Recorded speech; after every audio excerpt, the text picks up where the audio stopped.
ಗೌರಾಂಗ ಅಥವಾ ಗೌರ ಎಂದು ಜಪಿಸಿದರೆ ನಮ್ಮ ಅನೇಕಾನೇಕ ಪಾಪಗಳು ನಾಶವಾಗುತ್ತವೆ. ಹರೇ ಕೃಷ್ಣ. ಇಸ್ಕಾನ್ ಫೌಂಡರ್ ಆಚಾರ್ಯ ಜಗದ್ಗುರು ಶ್ರೀಲ ಪ್ರಭುಪಾದ್ ಕಿ ಜೈ. ಎಲ್ಲರಿಗೂ ಶ್ರೀ ಗೌರ ಪೂರ್ಣಿಮೆಯ ಶುಭಾಶಯಗಳು. ಈ ವಿಡಿಯೋದಲ್ಲಿ ಭಗವಾನ್ ಚೈತನ್ಯರು ತಮ್ಮ ಬಾಲ್ಯದಲ್ಲಿ ಮಾಡಿದ ಒಂದು ಲೀಲೆಯ ಕುರಿತಾಗಿ ಶ್ರವಣ ಮಾಡೋಣ. ಹರೇ ಕೃಷ್ಣ ಮಹಾಮಂತ್ರದ ಕೀರ್ತನೆಯ ಪ್ರಕ್ರಿಯೆಯನ್ನು ಹಂಚುವುದು ಭಗವಾನ್ ಚೈತನ್ಯರು ಅವತರಿಸುವುದಕ್ಕೆ ಒಂದು ಕಾರಣವಾಗಿತ್ತು. ತನ್ನ ಭಕ್ತರು ತನ್ನ ಕುರಿತಾಗಿ ಅನುಭವಿಸುವ ಭಾವನೆಯನ್ನು ತಾನು ಸ್ವತಃ ಅನುಭವಿಸಬೇಕೆಂಬುದು ಇನ್ನೊಂದು ಕಾರಣವಾಗಿತ್ತು. ಹಾಗೂ ಅದನ್ನು ನಿಜವಾಗಿ ಅನುಭವಿಸಲು ಇದ್ದ ಒಂದೇ ಒಂದು ಮಾರ್ಗವೆಂದರೆ ತಾನೇ ತನ್ನ ಭಕ್ತನಾಗಿ ಬರುವುದಾಗಿತ್ತು. ಆದ್ದರಿಂದ ಪ್ರಭು ಚೈತನ್ಯರಾಗಿ ಅವತರಿಸಿದ ಶ್ರೀಕೃಷ್ಣನು ತನ್ನ ಈ ಅವತಾರದಲ್ಲಿ ಯಾರೊಬ್ಬರೂ ಅವನನ್ನು ಭಗವಂತ ಎಂಬುದಾಗಿ ಸಂಬೋಧಿಸಲು ಬಿಡುತ್ತಿರಲಿಲ್ಲ ಮತ್ತು ಭಗವಂತನ ಸೇವಕನೊಬ್ಬನ ನಮ್ರ ಪಾತ್ರವನ್ನು ಸ್ವೀಕರಿಸಿದನು. ಶ್ರೀ ಚೈತನ್ಯ ಮಹಾಪ್ರಭುಗಳ ದೇಹವು ಬಂಗಾರದ ಬಣ್ಣವನ್ನು ಹೊಂದಿದ್ದರಿಂದ ಅವರನ್ನು ಗೌರಾಂಗ ಅಥವಾ ಗೌರ ಎಂದೂ ಕರೆಯುತ್ತಾರೆ ಮತ್ತು ಬಾಲ್ಯದಲ್ಲಿ ಅವರನ್ನು ನಿಮಾಯ್ ಎಂದೂ ಕರೆಯುತ್ತಿದ್ದರು. ಪ್ರೇಮ ವಿವರ್ತ ಎಂಬ ಗ್ರಂಥದಲ್ಲಿ ಜಗದಾನಂದ ಪಂಡಿತರು ಹೀಗೆ ವಿವರಿಸುತ್ತಾರೆ. ಒಮ್ಮೆ ಶಾಲೆಗೆ ಹೋಗುವ ಮಕ್ಕಳಾಗಿದ್ದಾಗ ನಿಮಾಯಿ ಮತ್ತು ಜಗದಾನಂದರು ಅಲಕಾನಂದ ಗಂಗೆಯ ದಡದಲ್ಲಿ ಓಡುತ್ತಿದ್ದರು. ಆ ದಿನಗಳಲ್ಲಿ ಮಾಯಾಪುರದ ಬದಿಯಲ್ಲಿ ಅಲಕಾನಂದ ಎಂಬ ಹೆಸರಿನ ಒಂದು ನದಿಯು ಹರಿಯುತ್ತಿತ್ತು. ಆದರೆ ಅದು ಈಗ ಬಹುಮಟ್ಟಿಗೆ ಒಣಗಿ ಹೋಗಿದೆ. ನಾವು ಭಕ್ತರನ್ನು ಅಲ್ಲಿಗೆ ಪರಿಕ್ರಮದಲ್ಲಿ ಕರೆದುಕೊಂಡು ಹೋದಾಗ ಕೆಲವೆಡೆ ಇನ್ನೂ ನೀರು ಇರುವುದನ್ನು ನೋಡಬಹುದು ಮತ್ತು ನದಿಯ ತಳವನ್ನು ನೋಡಬಹುದು. ಅದು ಜಾಲಂಗಿ ನದಿ ಮತ್ತು ಗಂಗೆ ಭಗೀರಥಿಯ ನಡುವೆ ಹರಿಯುತ್ತದೆ. ವಿಷ್ಣು ಮತ್ತು ಶಿವನ ಪ್ರಮುಖ ದೇವಸ್ಥಾನವಾಗಿರುವ ಹರಿಹರ ಕ್ಷೇತ್ರದ ಹತ್ತಿರ ಹರಿಯುತ್ತಿದ್ದ ಈ ಅಲಕಾನಂದವು ಸದಾ ತುಂಬಿ ಹರಿಯುತ್ತಿತ್ತು.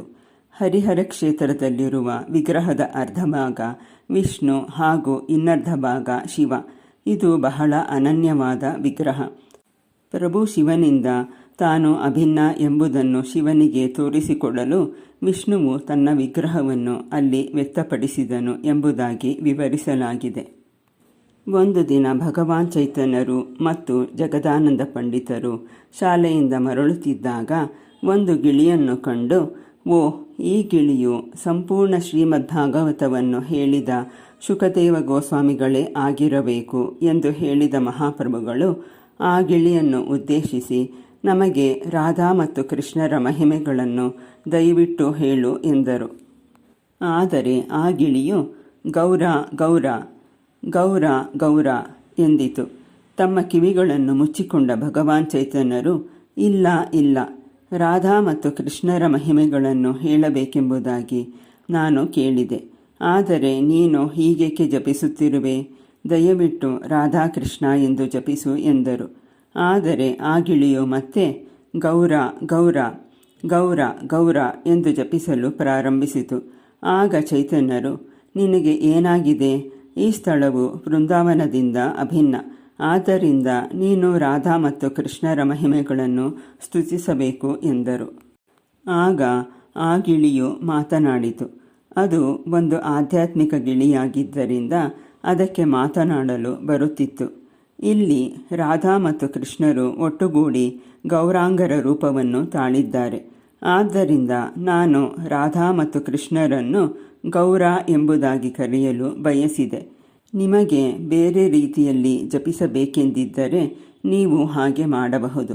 ಆದರೆ ನಾನು ಮಾತ್ರ ಗೌರ ಗೌರ ಎಂದು ಜಪಿಸುತ್ತೇನೆ, ಏಕೆಂದರೆ ರಾಧಾ ಮತ್ತು ಕೃಷ್ಣರು ಗೌರಾಂಗರೇ ಆಗಿದ್ದಾರೆ ಎಂದು ಹೇಳಿದ ಆ ಗಿಳಿಯು ಮತ್ತೆ ಗೌರ ಗೌರ ಗೌರ ಗೌರ ಎಂಬುದಾಗಿ ಜಪಿಸುವುದನ್ನು ಮುಂದುವರಿಸಿತು.